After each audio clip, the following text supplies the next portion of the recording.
periodista especializado en periodismo internacional. ¿Cómo estás, Augusto? Buenas tardes. ¿Cómo están? Buenas tardes, ¿todo bien? Bien, bueno, Augusto, conocimos esta noticia en las últimas horas que tiene que ver con la destitución por votación del presidente peruano. ¿A qué se debe esta decisión? Bueno, hay una figura constitucional para poder llevar adelante la moción de vacancia, que es la figura para destituir un presidente, que es incapacidad moral, que suele utilizarse de manera muy laxa y para un montón de cosas, y en este caso fue para traer de vuelta un caso de corrupción que se dio entre el 2011 y el 2014, cuando Martín Vizcarra era gobernador. Evidentemente esto lo que muestra es un conflicto que viene teniendo Martín Vizcarra con el Congreso de hace bastante tiempo. Hace 2 meses nada más Vizcarra se había salvado de otro intento de destitución, en este caso por un supuesto contrato irregular con un cantante muy conocido en Perú, en el marco de un contrato que vino del Ministerio de Cultura, digamos. Siempre hay alguna razón por la cual el Congreso intenta destituir a Martín Vizcarra. Y se acuerdan que el año pasado, en septiembre, Martín Vizcarra tuvo que aplicar la Constitución para cerrar el Parlamento y convocar a elecciones nuevamente que se dieron en enero, el 26 de enero de este año.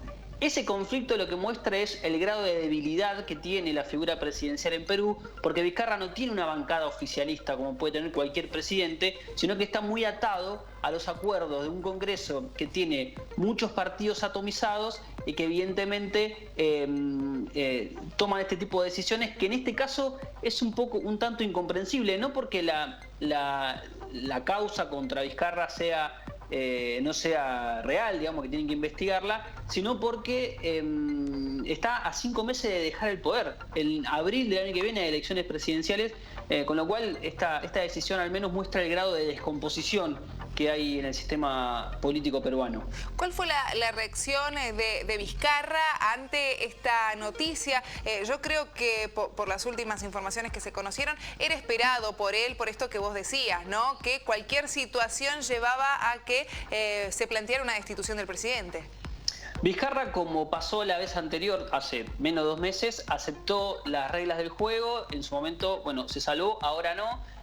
Recién estaba chequeando las redes sociales y no publicó nada. Fue notificado por Manuel Merino, el que ahora es el presidente, digamos, en ejercicio, el presidente del Parlamento de Acción Popular, que es la fuerza política de Manuel Merino, que además hay que recordar que en realidad Vizcarra era el vicepresidente primero de Pedro Pablo Kuczynski, que renunció antes de ser restituido por la causa Odebrecht.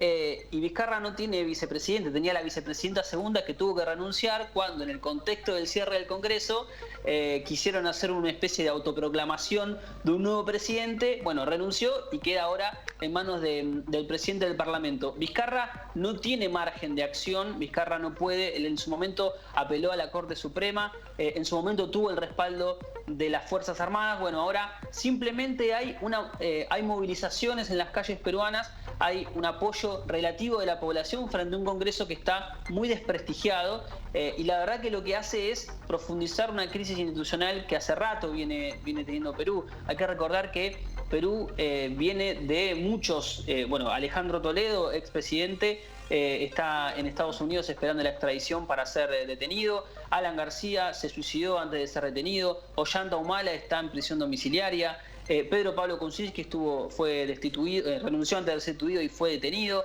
Y ahora Vizcarra es destituido, y habrá que ver cómo sigue la cuestión judicial. Hay en Perú, y esto lo han dicho muchos periodistas que siguen la realidad peruana, una arbitrariedad muy fuerte del Poder Judicial y un exceso de atribuciones del Congreso que hace que Perú no sea ni un sistema presidencialista ni un sistema parlamentario, digamos. Es un híbrido que hace que muchos presidentes terminen absorbidos en un sistema político que parece que se va como comiendo a sí mismo, ¿no? Como que no tiene, cada vez más disperso, y que no tiene como cierto sentido de defensa propia, porque la ciudadanía en algún punto va a votar en rechazo de todo esto en abril, insisto, con un escenario muy incierto.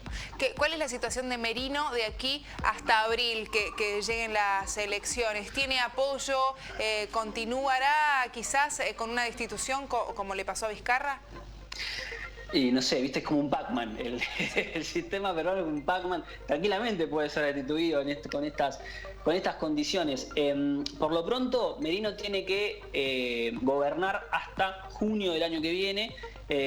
Esto siempre y cuando las elecciones de abril se mantengan, ¿no? Digamos, no se sabe todavía si van a cambiar las reglas del juego. Inclusive había un montón de proyectos que tenían que discutirse del presupuesto, bueno, una serie de cosas que había mandado el Ejecutivo que ahora está todo de vuelta a foja cero, pero por lo pronto tiene que gobernar hasta hoy. En estos momentos se está haciendo el paso de mando, digamos, la confirmación, la institucionalización de su presidencia. En junio tendría que dejar el mandato a quien gane las elecciones de abril. Esto, insisto, en tanto y en cuanto las elecciones en abril se realicen efectivamente.